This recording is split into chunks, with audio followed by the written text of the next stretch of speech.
लगभग 200 वर्षों तक भारत पर शासन करने वाला मुगल साम्राज्य ने सिर्फ देश पर नहीं बल्कि महिलाओं और बच्चों के ऊपर भी बहुत सारे जुल्म किए हैं। आप में से बहुत कम लोग इस बात को जानते हैं कि आज से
का निभाते थे।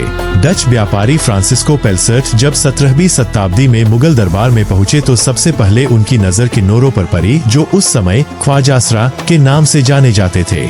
मुगल काल में किन्नर एक तरीके से पावर सेक्टर बन गए थे। दरबार से लेकर हराम तक उनकी अलग अलग भूमिकाएं होती थी। अकबर के शासन काल में तो किन्नर एक तरीके से सत्ता का केंद्र बन गए। मशहूर इतिहासकार रूबी लाल अपनी किताब में लिखती है कि अकबर के शासनकाल में हरम को अलग अलग हिस्सों में बांटा गया। इसकी रखवाली की जिम्मेदारी किन्नौर को सौंपी गई और वही हरम के केंद्र थे। वह लिखती है कि हरम में कई लेयर की सुरक्षा होती थी।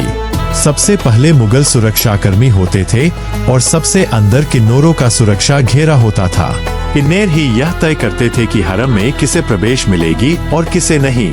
मुगल हरम में प्यार की तलाश करना बेवकूफी मानी जाती थी।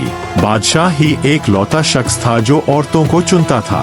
बादशाह का ध्यान आकर्षित करने के लिए औरतें आपस में खूब जतन करती थीं। कुछ रानियां तो बादशाह के सलाहकार के रूप में भी काम करती थीं। वो दरबार के मामलों में भी अपनी राय देती थीं। लेकिन ये सब कुछ सिक्के का एक पहलू था। हरम के भीतर की राजनीति अत्यंत जटिल थी।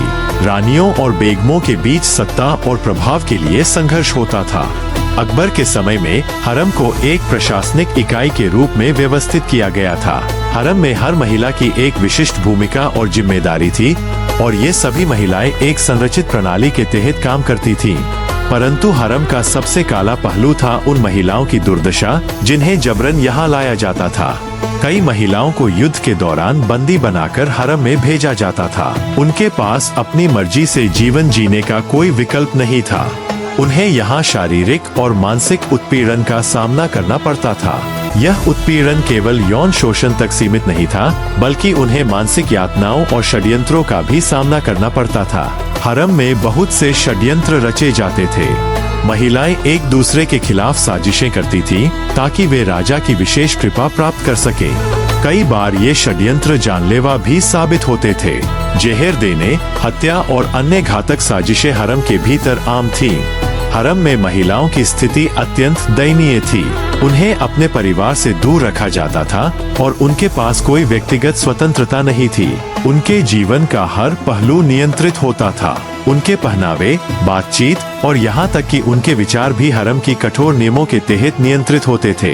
हरम के इस काले सच को अक्सर मुगल साम्राज्य के अन्य चमकदार पहलुओं के पीछे छिपा दिया जाता है, परंतु यह समझना आवश्यक है कि हरम की इस जटिल और काली दुनिया ने उस समय की महिलाओं के जीवन को किस प्रकार प्रभावित किया था।